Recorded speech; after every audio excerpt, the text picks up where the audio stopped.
हरिओम। श्री गुरुभ्यो नमः। सभी को नमो नमः। कल हम सब लघु सिद्धांत कौमुदी के प्रारंभिक पाठ में नत्वा सरस्वतीं देवीं शुद्धां गुण्यां करोम्यहम् पाणिनीय प्रवेशाय लघु सिद्धांत कौमुदी, यहाँ से हमने शुरू किया था पढ़ना। और इति माहेश्वराणि सूत्राणि अनादि संज्ञार्थानि येषाम् अन्त्या इतः तक का ये जो पहले पृष्ठ में जितना अंश है इतना कल के व्याख्यान में हमने पढ़ा। संक्षेप में मैं फिर से एक बार इसको जो लोग न ध्यान में रख पाए हों हल्का सा 2 मिनट के अंदर पूरा रिवाइज कर देता हूँ। एक बार अर्थ बोल देता हूँ, जिससे किसी का कोनो शब्द छूट गया हो या मस्तिष्क से किसी शब्द का अर्थ हट गया हो तो फिर से आ जाए। मैं वरदराजाचार्य, अहम का तात्पर्य क्या होगा? अहम मतलब मैं वरदराजाचार्य, ठीक है। अहम कौन होंगे? ये वरदराजाचार्य होंगे, ठीक है। ये क्या कह रहे हैं कि अहम यानी मैं वरदराजाचार्य क्या करता हूं? लघु सिद्धांत कौमुदी की रचना करता हूं, ठीक है। अब यह लघु सिद्धांत कौमुदी किस लिए है? पाणिनीय व्याकरण में प्रवेश कराने के लिए, ठीक है।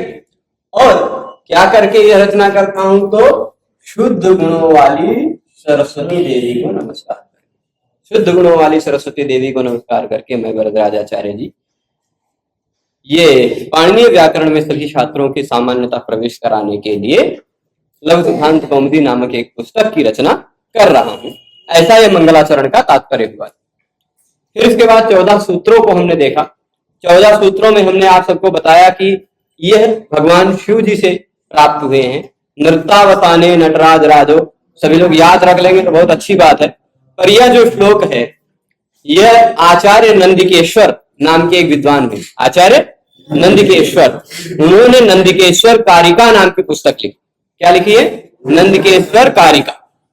उस नंदिकेश्वर कारिका में 30 के आसपास कारिकाएं हैं और उन कारिकाओं में उन्होंने उन से लेकर के हल तक के सभी सूत्रों की व्याख्या की। आकारो ब्रह्म रूप स्यात्, इसमें अ जो है वह ब्रह्म है, ई है क्या है, मतलब यह अ से लेके ह तक क्या है, पूरा संपूर्ण प्रपंच वेदांत परक व्याख्या उन्होंने की। पूरा वेदांत सिद्ध किया इसी अयुण से लेके हल तक। उसी नंदकेश्वर कारिका का मंगलाचरण यानी शुरुआती श्लोक है नृत्तावसाने नटराज राजो ननाद ठक्काम नौपंच वासा उद्धर्त काम सनकादि सिद्धान एतत् विमर्शे। याद रख लेंगे तो बहुत अच्छी बात है लोगों को संदर्भ देने के लिए कि नंदिकेश्वर जी ने यह माना है कि भगवान शिव जी ने 14 बार डमरू बजाया, उसी से यह 14 सूत्र उद्भूत हुए, ठीक है। तो अब ये 14 सूत्रों को बताया, सबको 14 सूत्रों के अर्थ को भी बताया था। कौन कौन से 14 सूत्र में कौन कौन से वर्ण, ठीक, ये बता दिया था आपको। शुरुआती 4 सूत्र में क्या कौन से वर्ण हैं? स्वर वर्ण है, जिनको अच भी कहा जा सकता है। आ से लेके ये अच भी कहा जा सकता है, ये सभी स्वर वर्ण है। फिर उसके बाद के 10 सूत्रों में यानी 5वें से लेके 14वें तक में जो सूत्र है ह से लेके ल तक, उसको हल भी कहा जाता है और व्यंजन वर्ण भी कहा जा सकता है, ठीक है। व्यंजन वर्ण है या हल वर्ण। हल वर्णों में सबसे पहले उन्होंने ह या वर ल ये 5 अतिरिक्त वर्णों को रखा। फिर उसके बाद सभी ग्रुप के सभी वर्ग के 5वें वर्ण को यमगणना में रख दिया। फिर झ भ घ ढ ध सभी वर्ग का चौथा वर्ण हो गया। ज ब ग ड द ये सभी वर्ग का तीसरा वर्ण हो गया। ख फ छ ठ थ सभी वर्ग का दूसरा वर्ण हो गया। च ट त क प ये सभी वर्ग का पहला वर्ण हो गया, ठीक। फिर श स ये अतिरिक्त जो ऊष्म वर्ण है उनको रख दिया, ठीक है। तो ये इस तरह से संस्कृत की वर्णमाला हो गई। वर्ण समामनाएं भी इसको कहते हैं, अक्षर समामनाएं भी इसको कहते हैं। क्यों? क्योंकि इसमें वर्णों की सूची दी गई, वर्णों का संकलन किया गया, ठीक है। तो इसमें क्या है? 14 माहेश्वर सूत्रों में वर्णों का संकलन है, इसीलिए इसको क्या कहते हैं? वर्ण समामनाएं। इसको माहेश्वर सूत्र क्यों कहते हैं? क्योंकि भगवान शिव जी से प्राप्त हुए हैं, ठीक। आगे चलते हैं, आगे देखेंगे आप। इसके बाद इति माहेश्वराणि सूत्राणि अनादि संज्ञार्थानि येषाम् अन्त्या इतः तक पढ़ लिया है ना। ये सभी माहेश्वर सूत्र हैं, ये सभी माहेश्वर सूत्र अण आदि संज्ञाओं के, किस लिए है? अण आदि संज्ञाओं के लिए। एषाम अंत्या इत, इनके अंतिम वर्ण क्या है? इत। इनके अंतिम अक्षर कौन कौन से हैं? इत संज्ञक है, यानी ऐ उण का ण, ऋ का क, एवं का ङ, ऐ उच का च, है वरट का ट, लण का ण, ये सभी वर्ण, सभी 14 सूत्रों का अंतिम अक्षर देख लीजिएगा, ये सभी क्या है? इत है, इत संज्ञक। अच्छा ठीक है, ये इत संज्ञक है, इतनी बात तो स्पष्ट है, ये सभी इत है। पर यह प्रश्न उठेगा अब कि सभी वर्ण तो स्वर हो गए, अ ई उ ऋ ए ओ ऐ औ, यहां तक सभी स्वर खत्म। अब हैवरट सूत्र से आगे यदि आप ध्यान से देखेंगे तो हैवरट सूत्र से आगे क्या है? यहां देखिए, ऐसे ही मान लीजिए हैवरट लिखा है ना, ऐ उण से लेके ऐ औच तक, च तक, ये सभी वर्ण क्या हो गए? स्वर वर्ण हो गए। हैवरट से शुरू होता है व्यंजन वर्ण, पर हैवरट यहां कितने अक्षर लिखे हुए दिखाई पड़ रहे हैं आप सबको? 4, कुछ लोगों को 5 दिखाई पड़ रहे होंगे, लेकिन हमको तो 9 दिखाई पड़ रहे हैं। कैसे दिखाई पड़ रहे हैं हम दिखा देते हैं। इसमें ह है, आ है, फिर या है, फिर आ है, फिर वा है, फिर आ है, फिर रा है, फिर आ है और फिर रा है। जोड़ लीजिए, 9 है। तो ऐसे दिखने चाहिए आप सबको। अगर किसी को 4-5 दिख रहा है तो फिर थोड़ा सा ध्यान से देखना शुरू कीजिए, ठीक है? अभी तक आप एक ही आंख से देख रहे हैं, दोनों आंखों से देखेंगे तो इसमें फिर 5 नहीं, इसमें 9 दिखाई पड़ेंगे, ठीक है? 9 अक्षर है ना, 9 वर्ण। अब प्रश्न ये उठेगा, इसी तरह लण सूत्र में आप देखेंगे तो ल है, अ है, 3 अक्षर हैं। इसी तरह यम गणनम में देखेंगे तो आपको 11 वर्ण मिल जाएंगे, य अ म अ न अ ण अ न अ म, 11 वर्ण मिलेंगे, उसमें मिलेंगे ना। तो अब आप, ये प्रश्न उठता है कि जब पाणिनि जी ने या भगवान शिव जी ने आई उण में ही अ कह दिया, आई उण में ही अ कह दिया, तो फिर हैवरट में बार बार फिर अ कहने की क्या जरूरत पड़ गई? है कि नहीं? सूत्र में ह अ य अ व अ र अ ट अ ट के बाद अ नहीं है, पर इतनी बार आ रहा है, ये क्यों आ रहा है? क्या जरूरत पड़ गई? समझ में तो आ रहा है ना। जब अयुण में आ ही चुका है तो फिर हैवरट से लेके हल तक के सभी सूत्रों में सभी वर्णों के बीच में अ काहे जोड़ दिए? ही वीरी टी ऐसे कर देते, ई जोड़ते मतलब जो क्यों अ जोड़े, ये एक प्रश्न उठता है ना? प्रश्न सबको उठ रहा है कि चाहे उठ रहा है कि नहीं उठ रहा है? तो अब यह प्रश्न, इसका समाधान ये देते हैं। चलिए मान लीजिए ह में आ नहीं, या में भी नहीं है, व में भी नहीं है, र में भी नहीं, ठीक। अब अभी आधा है, फिर इसके साथ साथ इसको तनी बोल के दिखा दीजिए, क्या लिखा? बोल पाएंगे? ऐसे बोलने का प्रयास कर रहे हैं आप। ये क्या आ के बिना ह बोल पा रहे हैं? सुनाई तो पड़ रहा, आ तो सुनाई नहीं पड़ रहा है ना। आप अ बोले बिना शुद्ध रूप से इसको ठीक से बोल ही नहीं सकते। एक दो वर्ण हो, दो हलंत वर्ण हो, 3 हो तो एक साथ जल्दी बोल भी ले, पर इतने ढेर सारे हो तो इनको बोलना कठिन है, उच्चारण कठिन है। इसीलिए क्या बता रहे हैं, यहां ध्यान दीजिएगा, यहां ध्यान देना है आपको कि हकारादिश्वकार, यहां दिख रहा है ना, हकारादिश्वकार यानी हकार इत्यादियों में जो आकार है, हकारादिशु आकार, इसको तोड़ेंगे तो कैसे लिखा रहेगा, ये देखिएगा, तोड़ के हम लिख देते हैं।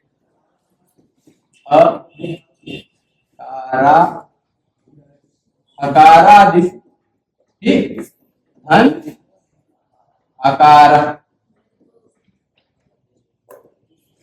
अकारादिषु अकारः। अरे अकारा का जो विसर्ग है वो उच्चारणार्थ के कारण लोप हो जाएगा। भो भगो भो पूर्व से उसी को संधि के नियम पढ़ेंगे तब आप जानेंगे। यह होकर लोपा शाकल्य से उसका लोप होगा। पर अभी सामान्यतः अकारादिषु अकारः, ये उ और अ जोड़ेंगे, उ अ वा बन जाएगा, वा। हकारादिष्वकार, हकारादिष्वकार। तो हकार इत्यादियों में जो अकार है, आपने अभी देखा, हमने इसे बताया कि ये अ भी है, फिर उसके साथ साथ या में भी अ है, वा में भी अ है। तो ये सब अ क्यों है, क्यों है, किस लिए है? तो कह रहे उच्चारणार्थ। समझ रहे हैं? उच्चारणार्थ, ये उच्चारण के लिए है। अगर ये न हो तो आप उच्चारण ही नहीं कर पाएंगे, है ना? आप कैसे बोल पाएंगे है वरट? अगर आप हय वरट बोल रहे हैं तो आ के बिना बोल ही नहीं सकते। इन सभी वर्णों को मान लीजिए, अगर पाणिनि जी को अ न जोड़ना होता, खाली सभी वर्णों को लिखना होता, तो सूत्र कैसा होता आप सोच लीजिए। आधा आधा काहे लिखे, एक साथ जोड़ के लिखते हैं, है ना? आधा था, उसमें यह भी आधा जुड़ गया, उसमें वह भी आधा जुड़ गया, और उसी में र अधवा जुड़ेगा, फिर ट कैसे लिखेंगे? ये क्या हो जाएगा आप सोचिए, इसको कैसे बोलेंगे?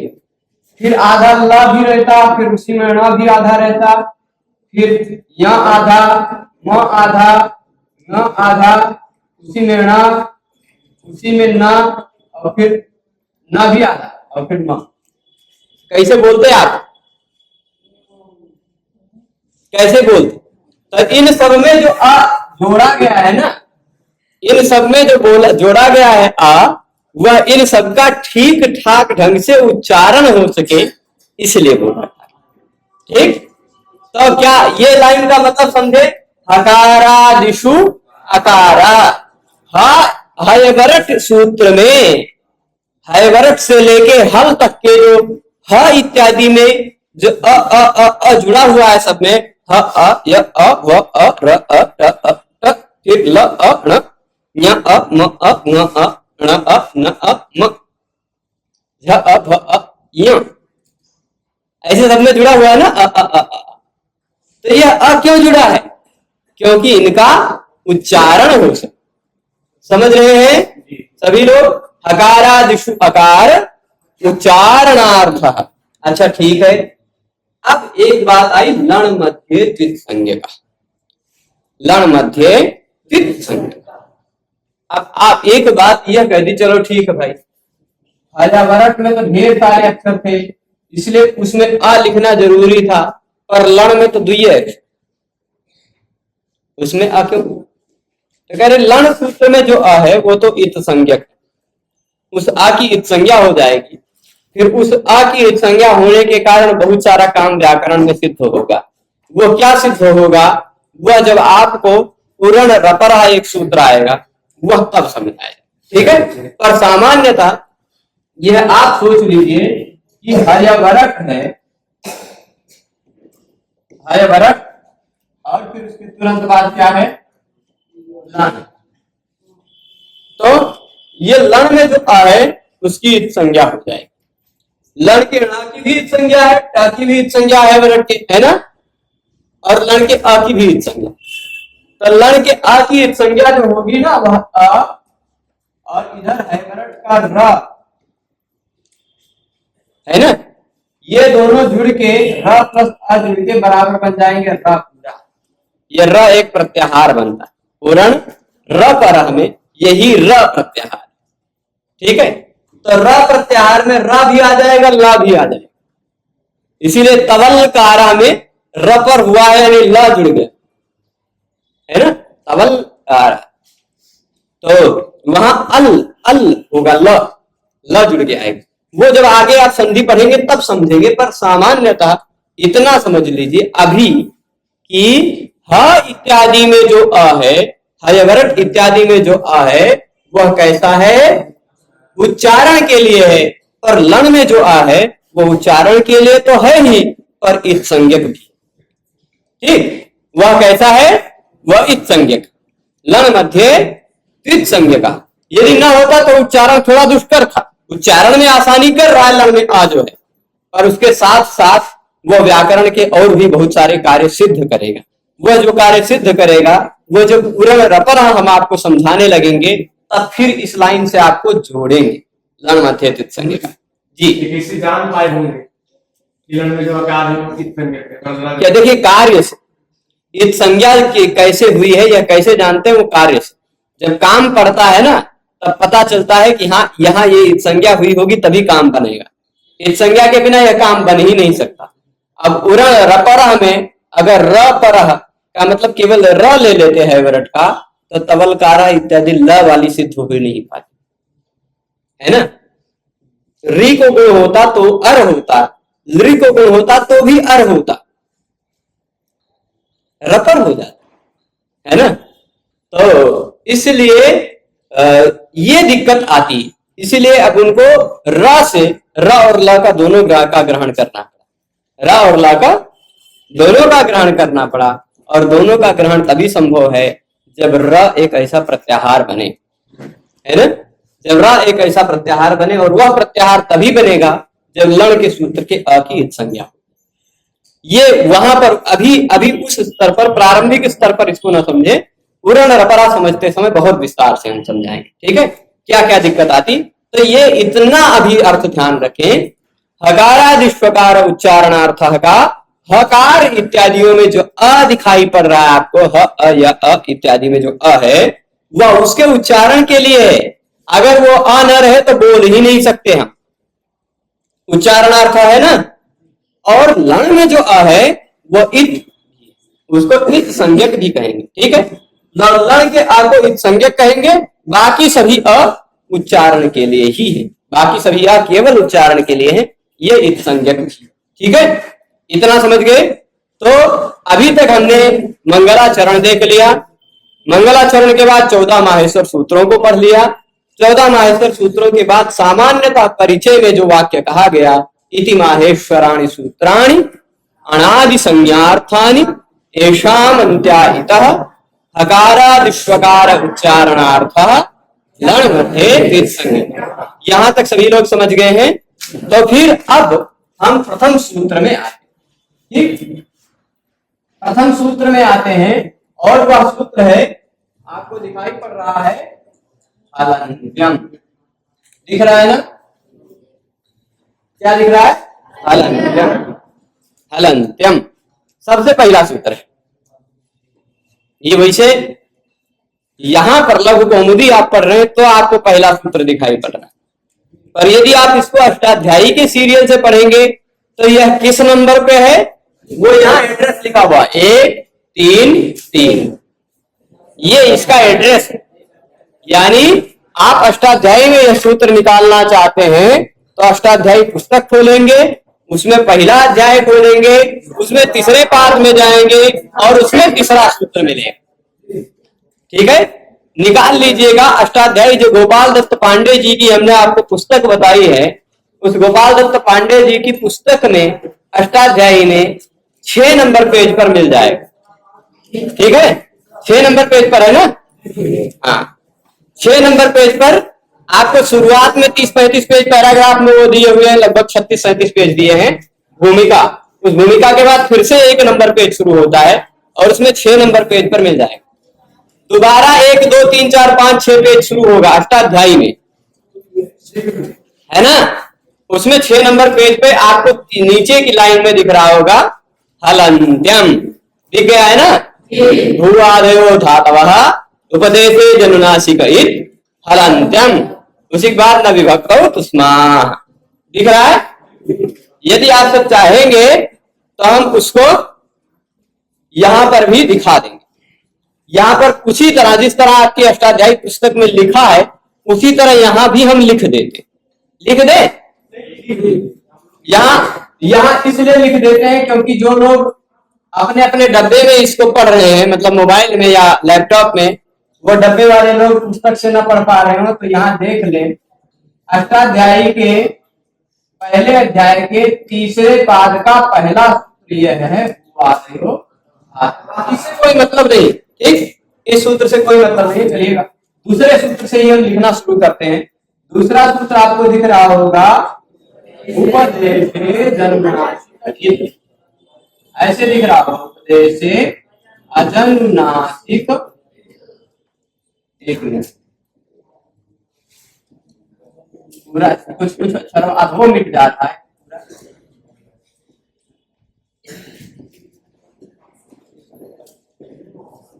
नासिक,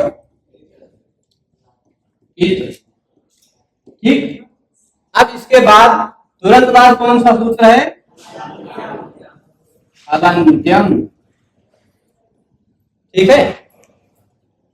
अब आप हलन्त्यम सूत्र के अर्थ को समझना है यदि, तो हलन्त्यम में क्या लिखा है सूत्र में, ध्यान से देखिए। सूत्र में केवल दो शब्द है, कौन कौन सा? एक शब्द है हल, दूसरा शब्द है अंत्यम। इसका मतलब क्या होता है हिंदी में? यदि आप देखा जाए तो हिंदी में इसका मतलब होगा अंतिम, अंतिम, ठीक। और हल का मतलब क्या होगा? ये माँ पूरा है, मुझे माँ अंतिम अक्षर आता है तो हलंत करने की आदत हो गई संस्कृत में लिखते लिखते, इसलिए बार बार। और हल का मतलब होता है व्यंजन, ठीक, व्यंजन, अंतिम व्यंजन। हलंतम सूत्र का मतलब केवल इतना है, अंतिम व्यंजन। अब आप कैसे समझेंगे? सूत्र में तो दो ही शब्द और दोनों शब्द का मतलब खाली इतने होता है, तो सूत्र का मतलब क्या? यह समझना आपको इस पुस्तक से थोड़ा सा कठिन होगा, पर यदि आपके पास ये जो मैंने सीरियल लिख दिया अष्टाध्यायी है, तो आपके लिए यह समझना बहुत आसान है। मैं पाणिनि भगवान के पहले सूत्र को यहां पढ़ रहा हूं यदि लघु सिद्धांत कौमुदी में, तो मैं आपको उनकी शैली बता देना चाहता हूं। उनकी शैली कैसी है, भगवान पाणिनि कैसे लिखते हैं। वो एक जैसे विषय के जितने भी सूत्र हैं वो इकट्ठा लिखते, और व्याकरण की एक ऐसी परंपरा है कि अर्धमात्रा लाघवे नापी पुत्रोत्सवम मन्यन्ते वैयाकरणा। किसी के घर में बेटे का जन्म हो जाए तो कितनी खुशी होती है, ढोल नगारा बजता है, सोहर गाए जाते हैं, बढ़िया भंडारा होता है ना, तो कितनी खुशी होती है उसको पुत्र जन्म होने पर। अगर कोई व्याकरण का व्यक्ति उसी बात को थोड़े आधे अक्षर कम में कह दे, आधे अक्षर कम में कह दे, तो उसके लिए जैसे देख लीजिए, कहना क्या है? ई और उ, ई और उ। ई कितनी मात्रा की? एक मात्रा। उ कितने मात्रा का? एक मात्रा का, यानी कुल मात्रा हो गई दो, है ना। अगर किसी ई उ को वो यू कह दिया तो हो गई 1.5 मात्रा की, क्योंकि यह हो गया व्यंजन आधा मात्रा का और उसमें उ हो गया 1 मात्रा, तो आधी मात्रा घट गई। ऐसी ये 2 मात्रा कहनी पड़ती, ई उ अलग कहते और यू कहते हैं तो 1.5 मात्रा की हो गई। इतना भी अगर कमी पड़ जाती है तो वैयाकरण लोग बेटे के जन्म की खुशी के बराबर खुशी मनाते हैं, ठीक। तो भगवान पाणिनि जी ने जब लिखा अष्टाध्यायी को, तो उन्होंने लाघव का बहुत ख्याल रखा। लाघव का मतलब कम से कम शब्दों में, कम से कम अक्षरों में ज्यादा से ज्यादा बातें कैसे कही जाए। पाणिनि भगवान खाली कहेंगे टे, क्या कहेंगे इसे? टे। अब इसका मतलब आप क्या समझेंगे? लेकिन जब प्रसंग देखेंगे तब पता चलेगा कि यदि तुरंत बाद में डित प्रत्यय लगा हो तो भ के टी भाग का लोप हो जाता है। इतना बड़ा अर्थ निकल के आएगा। ये प्रसंग से पता चलता है। ये प्रसंग कहां से आता है, कैसे आता है, किस तरह की शैली में लिखते हैं, तो शैली समझने का प्रयास कीजिएगा।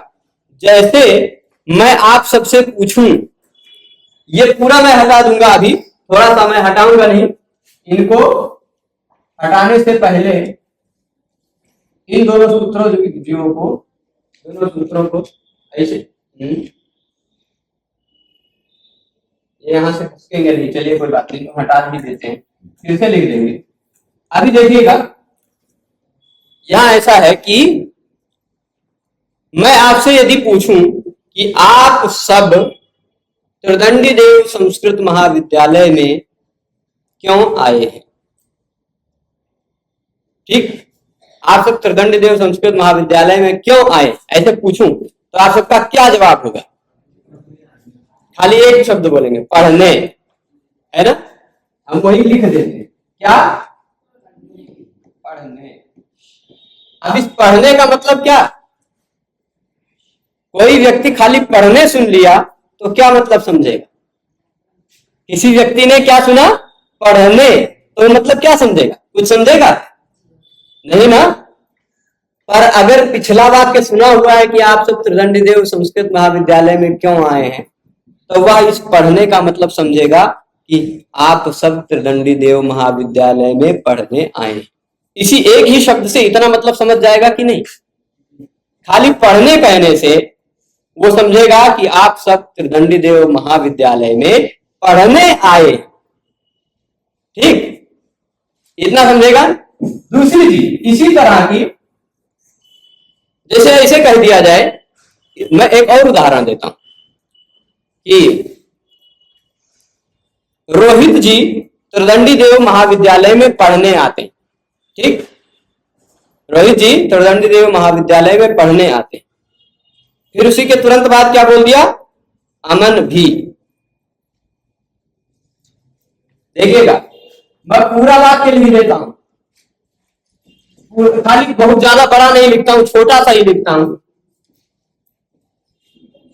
खाली ऐसे लिख देता हूं, रोहित संस्कृत व्याकरण पढ़ता है, ठीक, खाली इतना लिख दिया।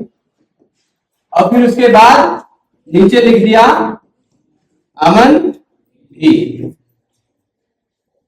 ठीक। मान लीजिए एक सूत्र ये हो गया और एक सूत्र ये हो गया, ठीक है। तो अब ये अमन भी खाली कहा जाए तो आप क्या समझेंगे? कुछ समझेंगे? अमन भी क्या भाई? अगर मान लीजिए ये इतना आपको ना कहा जाए, खाली डायरेक्ट ये कह दिया जाए, तो कुछ समझ में आएगा? नहीं आएगा ना। पर अगर आपने पिछले वाक्य को देखा और अमन भी को देखा तो आप क्या समझेंगे? अमन भी संस्कृत व्याकरण पढ़ता है, इतना समझ जाएंगे ना। खाली इतने कहने से आप समझ जाएंगे ना, इतना सारा, अमन भी संस्कृत व्याकरण पढ़ता है, समझेंगे कि नहीं? तो भाई इतना छोटा सा कहने से इतना ज्यादा कैसे समझ जाते हैं? पाणिनि जी ने यही शैली अपनाई। पाणिनि जी कहेंगे हलंत्यम। अब हलंत्यम का मतलब क्या है? वो अमन भी, इसका मतलब क्या है? यह समझने के लिए आपको पिछले वाक्य में जाना पड़ेगा। वैसे ही हलंत्यम का मतलब क्या है, यह समझने के लिए आपको पिछले वाक्य में जाना पड़ेगा, ठीक है। तो पाणिनि जी की शैली यही है, समझ रहे हैं? अब मैं वही दोनों बातों को लिख देता हूं फिर से, कि उन दोनों वाक्यों को जो भगवान पाणिनि के दो सूत्र हैं, एक है उपदेशे जनुनासिक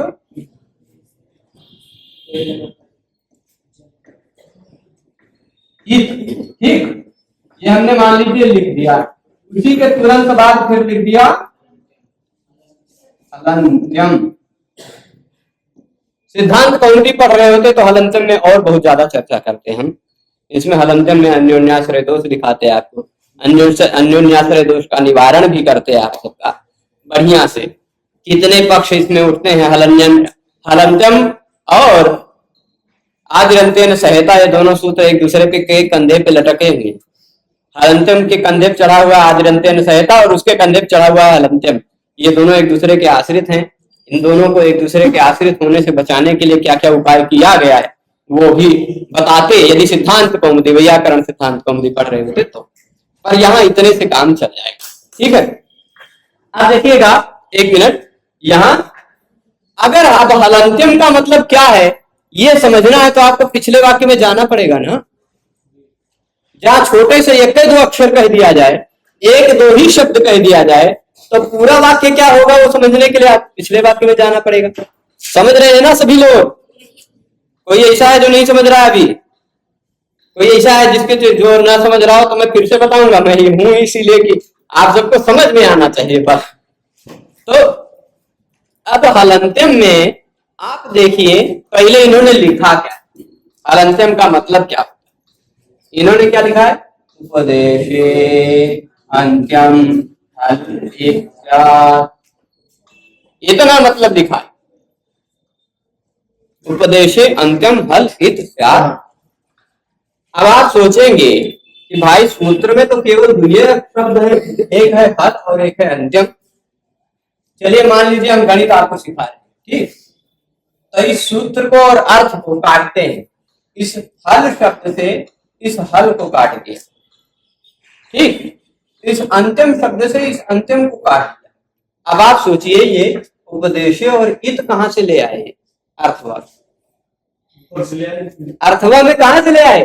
तो आप देखिए यहाँ है उपदेशे, यहाँ है इत, ठीक, पिछले सूत्र से ले आए।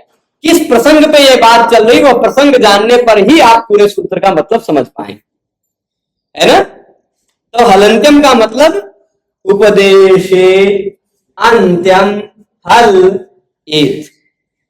अब आप कहेंगे कि एक प्रश्न आपके मन में यह भी हो कि भाई इस सूत्रवा में तो और सारे शब्द हैं, पूरे के पूरे काहे नहीं आए? जैसे इस सूत्र में उपदेशे चला आया, इत चला आया, ये इतना शब्द काहे नहीं आया नीचे? तो आपको खुद ही समझ में आएगा कि इतने शब्द अच अनुनासिक, अच अनुनासिक, ये अनुनासिक स्वर वर्णों की बात चल रही है। यहां बात शुरू हो गई हल की, व्यंजन वर्ण, ठीक, हल मतलब व्यंजन, हयवरट, यहां है अच, अयुण से लेके औच तक के सूत्रों की बात है, और यहाँ हयवरट से लेके हल तक के सूत्रों की बात। तो जहां हयवरट से सूत्रों की बात शुरू हो गई वहां तो अयुण की बात अपने आप खत्म, है ना? जहां हल की बात शुरू हो गई वहां तो, जहां व्यंजनों की बात शुरू होगी वहां तो स्वर वर्णों की बात खत्म, है कि नहीं? अब जब स्वर वर्णों की बात खत्म हो गई यानी ये रिटायर हो जाएंगे, और अनुनासिक हल तो होता ही नहीं, अनुनासिक ही अच उसी का विशेषण है, तो अच और अनुनासिक दोनों रिटायर हो जाएंगे, बचा केवल उपदेशे और रीत, वो दोनों नीचे चला है। अब आपको अष्टाध्यायी वाली वो पुस्तक में क्यों दिलाया हूं, वह पुस्तक में आपको अष्टाध्यायी वाली गोपाल दत्त पांडे जी वाली क्यों दिलाया हूं? उस पुस्तक में यदि आप ध्यान से देखेंगे तो उपदेशे जनुनासिक इत सूत्र में उपदेशे और इत ये दोनों शब्द मोटे मोटे अक्षरों में लिखे, ठीक, अच और अनुनासिक पतले पतले अक्षरों में लिखा, है ना? उपदेशे और इत ये दोनों मोटे हैं, खाए पी के मोट तंदुरुस्त हो चुके हैं, तो ये दोनों आगे के सूत्रों में चलेंगे, लेकिन वो बेचारा अच अनुनासिक दुबला पतला वहीं बैठा रहेगा, ठीक है, वो अगले सूत्रों में नहीं जाएगा। अच्छा, ये उपदेशे और इत ये किन किन सूत्रों तक जाएंगे वो लिखा होगा, तुरंत आगे लिखा होगा 9 नंबर लिखा है, 9, है ना? 9 नंबर लिखा है। तो उपदेशे और इत को, इसको 9 नंबर के सूत्रों तक आपको ले जाना है, ठीक है? आप न विभक्त उत्तस्मा, इसके बाद का सूत्र देखेंगे तो न विभक्त उत्तस्मा हलंत्यम उपदेशे इत, ऐसा हो जाएगा।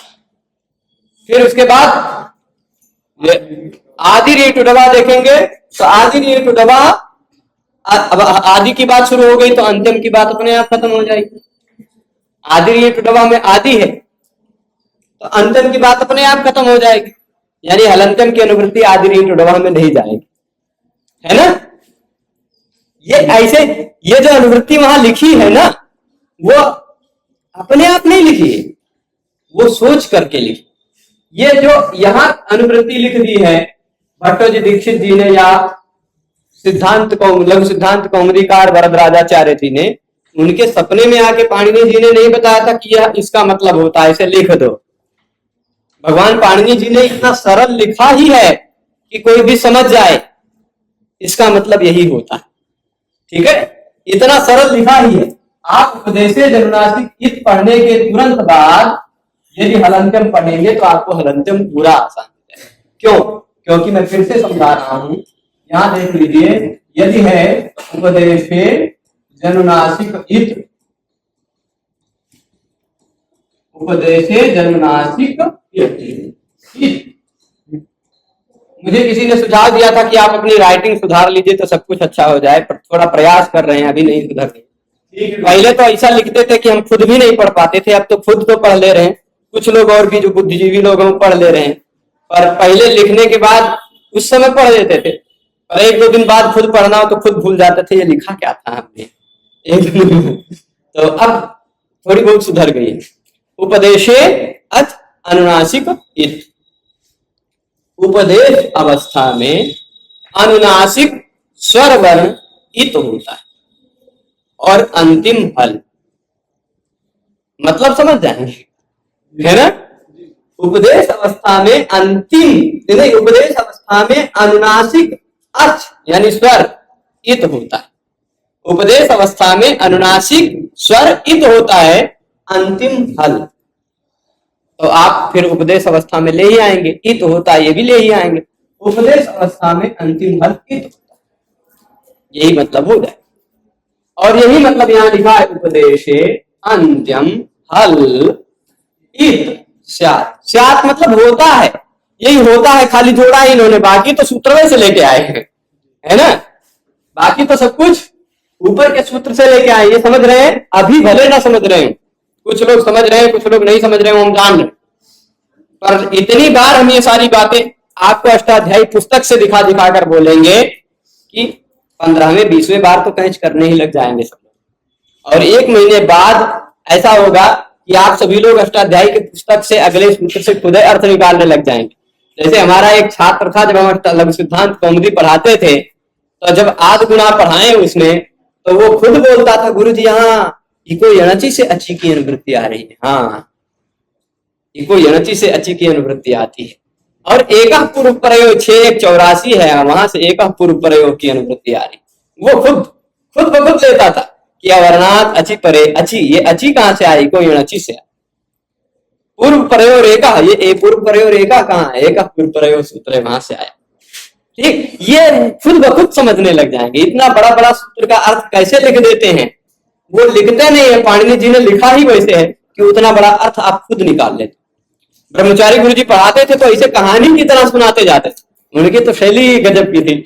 वो कहानी की तरह पूरा अष्टाध्यायी के व्याख्याओं को, काशिका को सुनाते जाते थे। भाई ये देखो, ये यर प्रत्याहार, फिर इसके बाद बताएंगे वल प्रत्याहार। वल प्रत्याहार ऐसे ना उसकी कमर टूट गई, ऐसे सुनाते, कमर टूट गई, मतलब सब व्यंजनों में आप देखेंगे तो बीच में यह आता है, कखा गंगा चचा दधैया, इस हिसाब से देखेंगे तो व्यंजनों की समाप्ति होने पर, स्पर्श व्यंजनों की समाप्ति होने पर ऊपर तक मान लीजिए सब स्पर्श हो गए, नीचे यारा लावा श्वस सह, ये सब नीचे के व्यंजन हो गए। तब यह बीच में पड़ता है ना कमर में, उसकी व्यंजन की कमर ही टूट गई। वल प्रत्याहार में यह छूट गया, बाकी सारे व्यंजन ठीक ऐसे बने। तो वो ये है, व्याकरण है इतना आसान, बहुत कठिन नहीं है। थोड़ा इस दृष्टि से देखिएगा कि इस हलंत्यम, इस छोटे से सूत्र का उपदेशे अंत्यम हल इत स्यात्, इतना बड़ा अर्थ कैसे निकाल दिए। और इतना बड़ा अर्थ अगर सब सूत्र का निकालने लग जाएंगे तब तो अनर्थ हो जाएगा। सूत्र में लिखा रहेगा कुछ, अर्थ में बताएंगे कुछ। सूत्र में कहीं उपदेश है ये नहीं है, सूत्र में कहीं इत है ये नहीं है, ये खुदे बताते रहेंगे इत, है ना। तो हमने जैसे आपको बताया था अमन भी, ठीक, क्या बताया, इसका मतलब क्या हुआ था अमन भी का। अमन भी संस्कृत व्याकरण पढ़ता है, इतना हो गया था ना। तो जैसे अमन भी का मतलब अमन भी संस्कृत व्याकरण पढ़ता है, ये हो गया था। कैसे पता चला आपको, पिछले सूत्र को देखने के बाद पता चला, है ना, पिछले वाक्य को पढ़ने के बाद पता चला। तो वैसे ही हलंत्यम का मतलब उपदेश अवस्था में अंतिम हल इत होता है। यह आपको तब समझ में आएगा जब आप पिछले वाक्य को उपदेशे जनुनासिक इत को पढ़ेंगे, तब। पूरी बात समझ गए। उपदेशे जनुनासिक इत, यह 1, 3, 2 नंबर सूत्र जब आप अष्टाध्यायी में देख लेंगे तो यह हलंत्यम पूरा आसान। पर अब ये हम प्रसंग इसलिए जोड़ते हैं, हम लघु सिद्धांत कौमुदी आपको पढ़ा रहे हैं, पर अष्टाध्यायी के बिना नहीं पढ़ाएंगे, उसके बिना हम खुद ही विकलांग, हम नहीं चल सकते हैं उसके बिना, आपको ये सब नहीं बता सकते हैं, ठीक है। तो हलंत्यम ये समझ गए, अब इसमें जो वृत्ति लिखी हुई है उसको भी शब्दशः आपको बता दें। ठीक, यहाँ देखिए उपदेशे लिखा वो ऊपर के सूत्र से आ गया है, अंतिम लिखा है वो यहाँ सूत्र में दिख रहा है, हल ये इसी सूत्र में दिख रहा है, इत वो पिछले सूत्र में था। ठीक, उपदेशे अंत्यम हल इत, ये चार शब्द कहां से आए हैं तो आपको पता चल ही गया, चल गया ना पता। तो उपदेशे यानी उपदेश अवस्था में, अंत्यम यानी अंतिम, हल यानी व्यंजन, इत होता है। उपदेश अवस्था में अंतिम व्यंजन इत होता है। अब आप पूछेंगे क्या होती है उपदेश अवस्था, क्या होती है उपदेश अवस्था, है ना, हमको पता ही नहीं है उपदेश क्या होता है। और आप बताओगे कि उपदेश में अगर कहीं आपको अंतिम व्यंजन दिखाई पड़े तो उसको इत कर देना, उसकी इत संज्ञा कर देना, उसको कह देना कि भाई तुम इत हो, तुम्हारा नाम है इत, ऐसे कह देना। अगर उपदेश में कहीं व्यंजन दिखाई पड़े अंतिम में तो आप कहेंगे पहले हमें बता तो दो उपदेश होता क्या है। जब हमें उपदेश पता रहेगा, हम उपदेश को पहचानेंगे, जब हम उपदेश को पहचानेंगे तब तो जान पाएंगे कि उपदेश में अंतिम व्यंजन है कि अंतिम स्वर है कि नहीं। उपदेश हुए कि नहीं पहचानेंगे तो कैसे जानेंगे कि अंतिम व्यंजन है कि अंतिम स्वर है।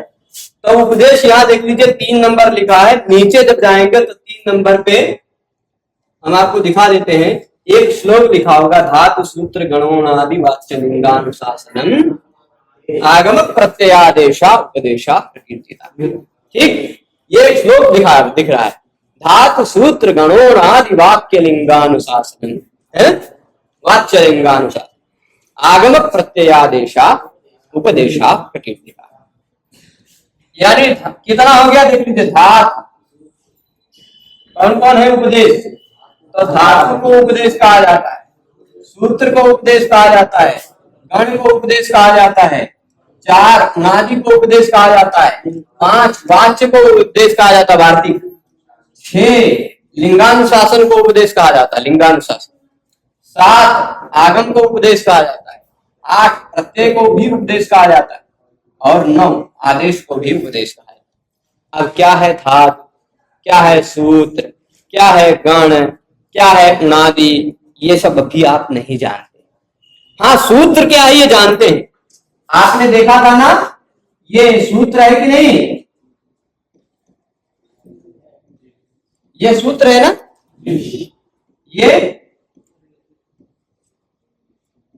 ये भी सूत्र है ना।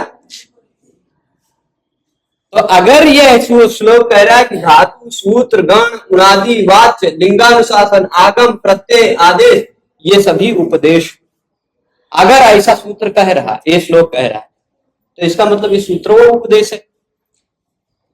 सूत्र भी तो उपदेश है ना, धातु भी उपदेश है, सूत्र भी उपदेश है, गण भी उपदेश है, उणादि भी उपदेश है, वाच्य भी उपदेश है, लिंगानुशासन भी उपदेश है, आगम भी उपदेश है, प्रत्यय भी उपदेश है, आदेश भी उपदेश। अभी आप धातु इत्यादि को नहीं जानते, मत जानिए, कोई बात नहीं है, बताने के लिए हम हैं, बता देंगे।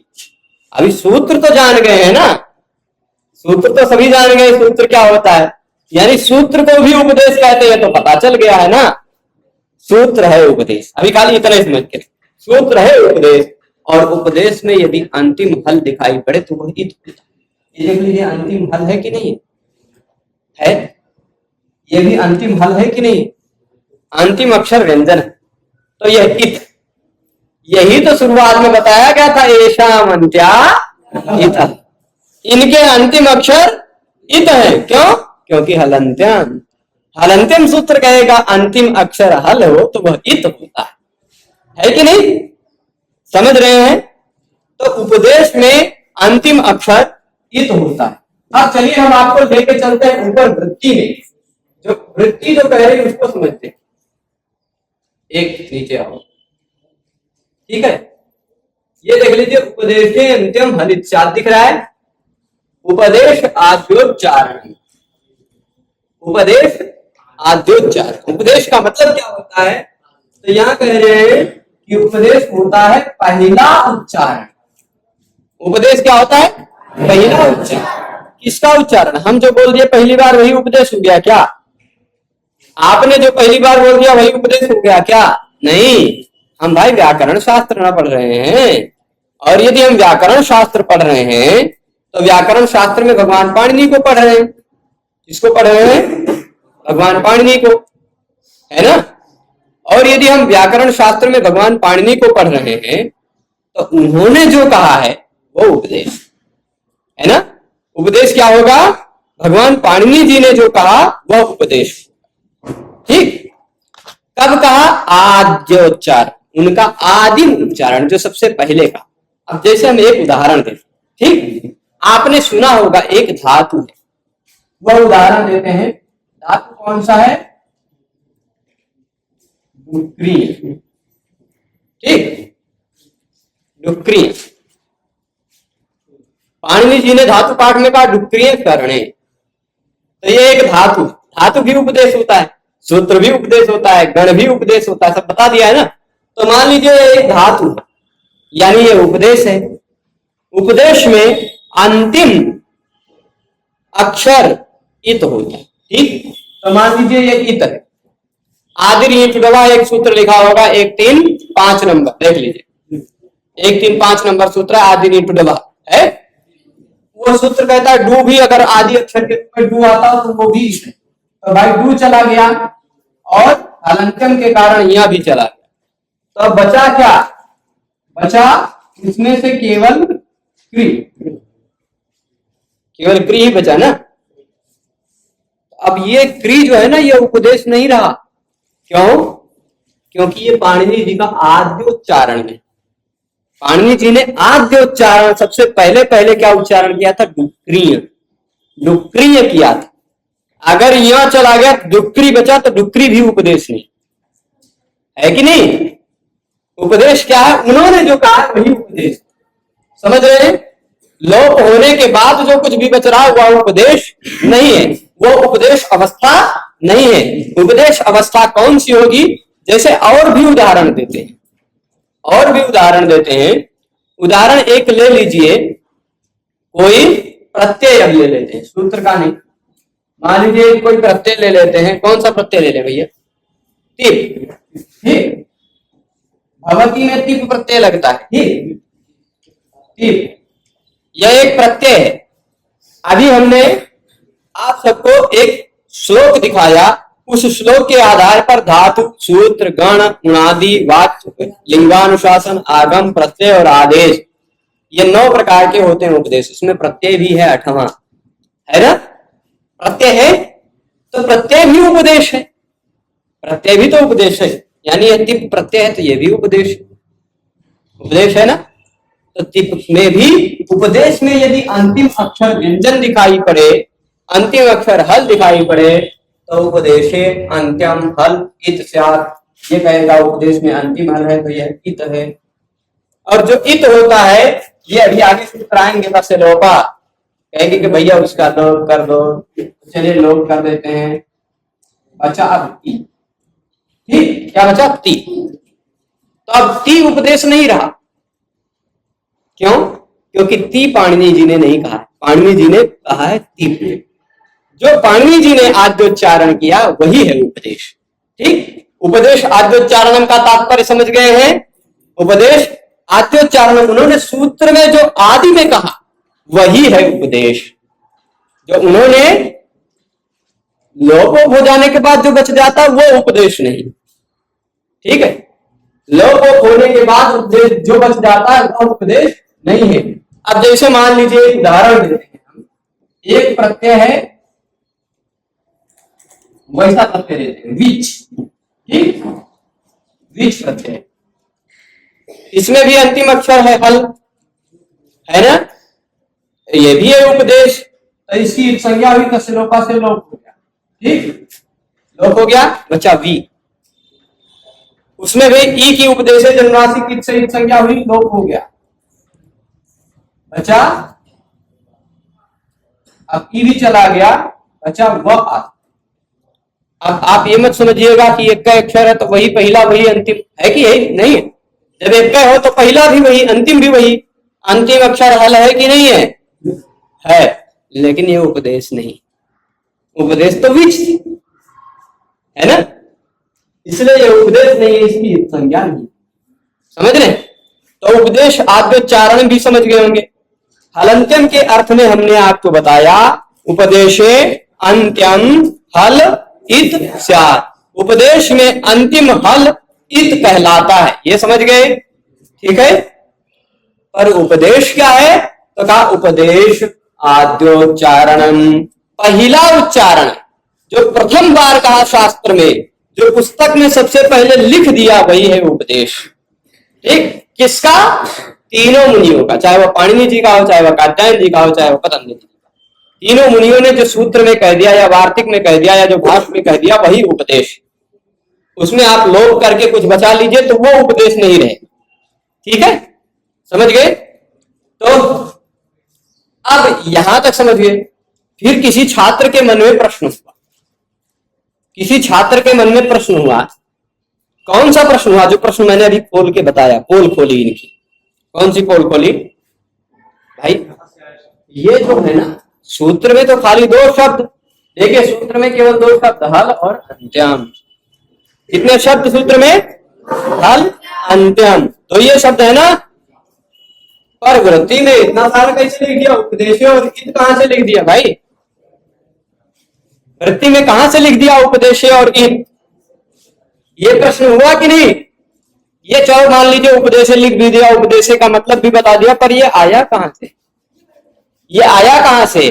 तो ये हम जो आपको तरीका समझा रहे हैं ना, वो भी ये आपको तरीका समझाने का प्रयास कर रहे हैं कि सूत्रे, इसको तोड़ेंगे ना आप, तो इसको तोड़ के ऐसे लिखिएगा, सूत्रेषु धन अदृष्टम। ठीक, सूत्रेषु अदृष्टम, सूत्रेषु अदृष्टम। ठीक है, ये बिंदी नहीं रहेगी, म रहेगा, और हम वैसे लिख दिए बिंदी क्योंकि तुरंत बाद में पदम। सूत्रेषु अदृष्टम, ऐसा है। इसका मतलब क्या होता है? सूत्रों में न दिखाई पड़ने वाला। आप बताइए, इस सूत्र में कहीं उपदेश दिखाई पड़ रहा है? इस सूत्र में कहीं इत दिखाई पड़ रहा है? नहीं, इत तो नहीं दिखाई पड़ रहा है ना। सारे द्वितीय शब्द दिखाई पड़ रहा है सूत्र में, हल और अंत्यम। तो ये कह रहे सूत्र में जो शब्द नहीं दिखाई पड़ता, सूत्रेषु अदृष्टम पदम, पदम मतलब शब्द, पद का मतलब क्या होता है? शब्द। सूत्रों में न दिखाई पड़ने वाला शब्द, सूत्रों में न दिखाई पड़ने वाला शब्द सूत्रांतरात्, दूसरे सूत्र से। सूत्रांतर मतलब क्या हो गया? दूसरे सूत्र से। अनुवर्तनीयम, अनुवृत्ति ले लेना। ये केवल इसी हलंत्यम सूत्र में नहीं, सर्वत्र, पूरे लघु सिद्धांत कौमुदी में। सर्वत्र मतलब पूरी लघु सिद्धांत कौमुदी में। ये इसीलिए पहले ही सूत्र के अर्थ में लिख दिए हैं, बाकी और कहीं नहीं बताएंगे। पहले ही सूत्र के अर्थ में इन्होंने इतना बता दिया कि आप किसी भी सूत्र का अर्थ अगर लघु सिद्धांत कौमुदी में पढ़ रहे हैं, किसी भी सूत्र का अर्थ लघु सिद्धांत कौमुदी में पढ़ रहे हैं, और उस सूत्र में कोई शब्द नहीं दिखाई पड़ रहा है पर अर्थ में दिखाई पड़ रहा, ठीक है, ये बात ध्यान दीजिएगा। आप लघु सिद्धांत कौमुदी का कोई भी सूत्र पढ़ रहे हैं, उसका अर्थ अगर आप नीचे वृत्ति में लिखा हुआ वो पढ़ रहे हैं, पर आपको ऐसा लगा कि ये भाई ये शब्द तो सूत्र में है नहीं, पर वृत्ति में कहां से आ गया, अगर आपको ऐसा लग जाए, जैसे यहीं पे लग गया ये उपदेश शब्द तो सूत्र में है नहीं, यहां कैसे आ गया, है ना, ये इस शब्द तो सूत्र में है नहीं, आया कैसे, ऐसा लग सकता है ना। ऐसे पूरे व्याकरण के किसी भी सूत्र की वृत्ति में अगर आपको लग रहा है कि ये शुद्ध कहां से आया, ये तो सूत्रों में ही नहीं, ये तो सूत्रों में ही नहीं, कहां से आया, तो आप अष्टाध्यायी में जाके देख लेना, उससे पिछले सूत्रों में कहीं देख लेना। सूत्रांतरात् मतलब दूसरे सूत्रों से अनुवर्तनीय वो उतर के आया, अनुवृत्ति होकर आया। यह केवल एक जगह नहीं, सर्वत्र पूरे व्याकरण वाङ्मय में ऐसा है, ठीक है। तो सूत्रेषु अदृष्टम पदम, सूत्रों में न दिखाई पड़ने वाला शब्द सूत्रांतरात् किसी दूसरे सूत्र से अनुवर्तनीय अनुवृत्त करके ले आना है, केवल एक जगह नहीं, सर्वत्र, ठीक है। तो वही नियम यहां भी चलाया है इन्होंने, वही नियम यहां भी चलाया। हलंत्यम सूत्र में आपको दो शब्द नहीं दिखाई पड़ रहे थे, केवल दो ही शब्द हैं, कौन कौन से, हल और अंत्यम, पर इन्होंने पिछले सूत्र से उपदेशे और इत का अनुवर्तन कर लिया, है ना। पिछले सूत्र से उपदेशे और इत का अनुवर्तन कर लिया तो उपदेशे हलंत्यम इत, इतना बड़ा अर्थ। उपदेशे अंत्यम हल इत कहिए, चाहे उपदेशे हल अंत्यम इत ऐसा कहिए, है ना। तो उपदेश में अंतिम हल इत होता है, ये इसका मतलब हो गया। ठीक, तो सूत्र में कोई भी शब्द आपको न दिखाई पड़ता हो, वो शब्द आपको पिछले सूत्र से ले आना। सूत्रांतरात् दूसरे सूत्र से अनुवर्तनीयम, अनुवर्तित कर लेना। अपवर्तनीय नहीं कहा, अनुवर्तनीय मतलब पिछले सूत्र का उल्टा नहीं चढ़ा देना है कि हलंत्यम के बाद न विभक्त तुष्मा सूत्र है तो न विभक्त तुष्मा से हलंत्यम में चढ़ा लीजिए, ऐसा नहीं। अनुवर्तन करना है, नीचे उतारना है, नीचे उतारना है। ठीक है, उपदेशे जनुनासिक सूत्र में जो कहा गया है वह हलंत्यम में आ सकता है, हलंत्यम में जो कहा है वो न विभक्त तुष्मा में जा सकता है, पर न विभक्त तुष्मा जो कहा वो पिछले सूत्रों में नहीं जा। अनुवर्तन करना है, अपवर्तन नहीं करना। ठीक है, समझ गए। तो सूत्रे स्वदृष्टम पदम सूत्रांतरात् अनुवर्तनीयम सर्वत्र, यह केवल एक जगह नहीं, सर्वत्र सभी जगह। ठीक है, इतने पे आज के इस व्याख्यान को, लघु सिद्धांत कौमुदी को आज इतने पे ही रोकेंगे। कल हम इन तीनों सूत्रों को एक साथ कनेक्ट करके बताएंगे। ठीक है, तीनों को एक साथ कनेक्ट करके बताएंगे। पर हम जब पढ़ाते हैं इसको, अक्सर हमने अनुभव किया है, पढ़ाते समय ही आपको सरल सरल उपाय अनुभूत होते हैं। हम जब पढ़ाते हैं तो हलंत्यम के तुरंत बाद तस्लोपा पढ़ाते हैं, बाद में आदर्शनम लोपा पढ़ाते हैं। ठीक है, आपको तब विषय आसानी से समझ में आए। क्यों? क्योंकि आप थोड़ा ध्यान से देखिए, गौर से देखेंगे तो आपको यहाँ दिखाई पड़ेगा 1 3 3, यहाँ दिखाई पड़ेगा 1 3 9, ये दोनों एक ही गांव के, ये दूसरे गांव का, एक का है ना। तो ये दोनों एक क्षेत्र के सूत्र हैं, इसलिए ये दोनों जल्दी से एक दूसरे से कनेक्ट करके समझ में आ जाएंगे। फिर इसमें से कोई प्रश्न उठाएंगे और इसका उत्तर इसमें दे देंगे। ठीक है, तो इस तरह से तीनों को एक दूसरे से कनेक्ट करके जब आप पढ़ेंगे तो तीनों कल समझ में आ जाएगा। यहां तक नाद्यर्था तक कल के व्याख्यान में पढ़ेंगे।